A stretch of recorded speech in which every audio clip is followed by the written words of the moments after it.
Assalomu alaykum.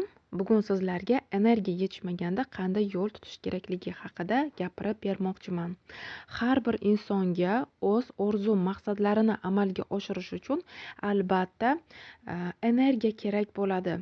Va lekin hozirgi paytda juda ham ko'pchilik insonlarda ming afsuski energiya yetishmasligi holatlari kuzatilyapti. Xo'sh, men bugun sizlarga o'z tajribam bilan bo'lishmoqchiman. Men o'zimga yoqadigan ish bilan shug'ullanaman va aynan shu ish menga yuqori darajadagi energiyani beradi. Shu sababli men deyarli hech qachon tushkunlik holatida yurmayman.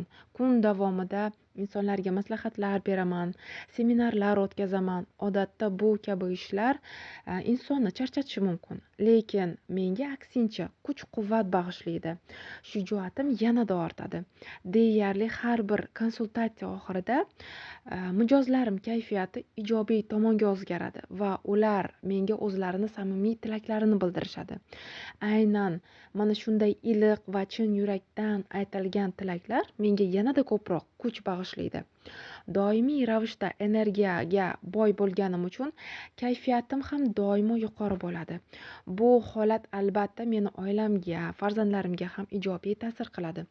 Farzandlarimning ham kayfiyati yaxshi bo'lishini har kuni his qilib turaman. Agar siz doimiy ravishda energiya yetishmasligini his qilsangiz, o'zingizga bir savol bering. Men ko'proq o'zimga yoqadigan ish bilan shug'ullanyapmanmi?